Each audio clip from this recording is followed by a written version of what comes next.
Hello, I wanted to do this video because we're approaching the new year and sometimes we want to leave old legacies behind and go into the new year with a new mindset and a new understanding. So I've called this video Cautious Hearts and Black Brits. As you know, I have said that I am a DJ on Lovers Rock Radio every Friday, 7 till 9, and also on Gold Standard Radio, 7 till 9 on a Saturday. You can always check me out on Mixcloud. But yes, these extracts that I'm sharing with you, they're going to be a part of my book, Everything You Wanted to Know About Blackness But Was Afraid to Ask. So this one is about women being single, men being fearful, and trying to join the dots.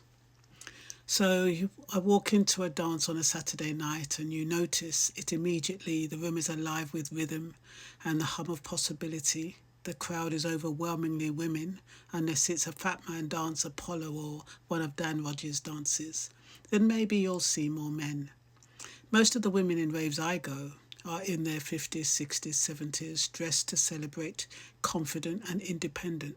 They would tell you I'm fine by myself, and yet in the way they scan the room, the way they exchange glances, you sense there is more beneath the surface.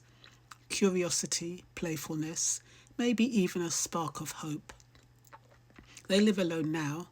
Many will tell you calmly and convincingly, I don't need a man, and yet if you stand still long enough, you'll hear the real conversation. It's not about grandchildren, it's not about work, not even about holidays, but about men. Which one do you think is single? Did you see him? I wonder if he's got a woman at home. He hasn't offered to buy me a drink. He might be mean. These aren't desperate questions. They are observation, strategy, and humour. Women have learned to read the room, every gesture, every look. Every small exchange carries meaning. Men may approach shyly or respectfully or confidently, offering a word, a glance or a smile. But these gestures are often misread. Generosity withheld may appear as meanness, yet what is often operating underneath is fear. Fear of being used, fear of commitment, fear honed over decades. And it hasn't always been this way. Before the 1990s, marriage still felt possible, even likely for many black British women. Patterns were complicated. Many Jamaican men and people from the Caribbean who arrived in the UK married women for visas. That truth matters, not to shame anyone, but because marriage itself mattered enough to be used strategically. For many women, it was the only realistic path to marriage. Caribbean and African men arriving with cultural scripts for early contribution and clear signals of interest, offered partnership, sometimes practical, sometimes performative, but tangible. Black British men, by contrast, overwhelmingly did not marry. They entered long relationships, sometimes raising children and sharing homes, but marriage was postponed, often until mothers passed away. Often only when life's pace slowed down and loneliness outweighed independence. Marriage then became about companionship, care and stability, what we might call legacy. Legacy wasn't about romance, growth or joint building. It was about presence, a witness, a caretaker, a shared story, a sign that one had existed fully in the world. Why this difference? History, structure, and faith intersected. Many black British men grew up in households led by mothers who carried families alone, mothers who had been hurt, who had been forced to manage on their own.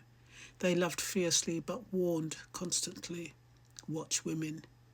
Don't trust them. Don't rush into anything. Don't get used. Put God first. And scripture reinforced it. Stories of women who could hurt, of temptation, of patience. Boys grew into men who learned caution first, generosity second, love measured over decades. Their love came with caution, their protection with warning, scripture cited frequently, sometimes subtly, sometimes explicitly, reinforced vigilance. Proverbs about quarrelsome women, Samson and Delilah framed as warnings, injunctions to keep one's focus on God and not be distracted by women. The message was clear. Watch women, be careful, don't be used, do not lose control. These teachings, often protective, became internalized.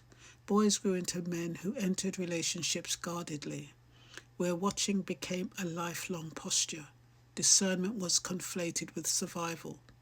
Time became the measure of authenticity. If she stays, she must be genuine. If she asks little, she must be safe. Generosity was delayed.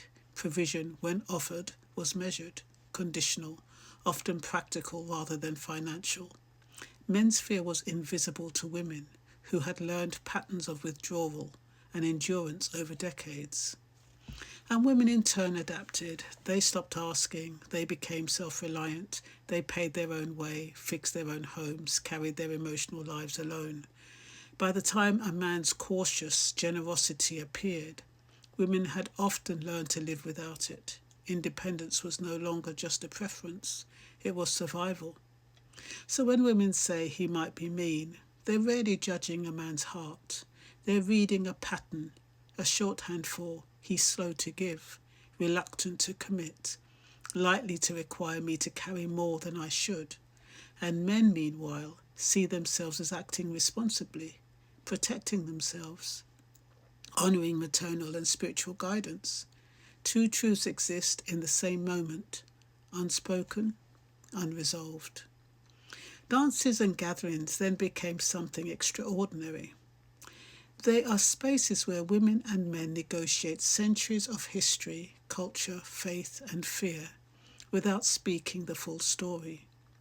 Women observe, compare, joke, and strategize. Men test, watch, and measure. Human connection happens in glances, in gestures, in shared movement, in ways that are subtle but rich. And the humour, the teasing, the negotiation of small courtesies, whether a drink, a gesture, a conversation, is laden with meaning. This is not a story of failure. It's a story of adaptation. It is a story of lives lived fully, independently, and sometimes painfully, shaped by forces larger than any individual.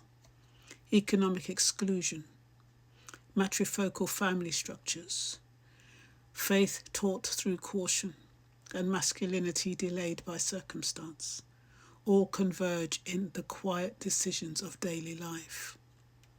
And yet through it all, there is resilience, pride, hopefulness, even if carefully guarded. Women continue to live fully, make choices, and build rich lives in friendship, community, and joy. Men continue to navigate fear, faith, and desire.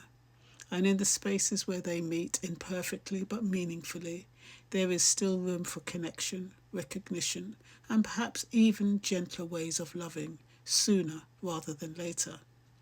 Time has taught us lessons, some harsh, some beautiful. And while caution has shaped both men and women, While caution has shaped both men and women, understanding these patterns historically, structurally, emotionally, allows empathy, reflection, and dialogue. Perhaps finally, room to imagine a partnership where fear and endurance no longer define the rules, where generosity and trust are shared from the start, and where independence and connection coexist fully without compromise. I hope this made sense to you, and don't forget to tune in to Gold Standard Radio on a Saturday, 7 till 9, or Lovers Rock Radio on a Friday, 7 till 9. And you can always catch me on Mixcloud if you can't make the live shows. And that's all I'm going to say for now. You take care now. Bye-bye.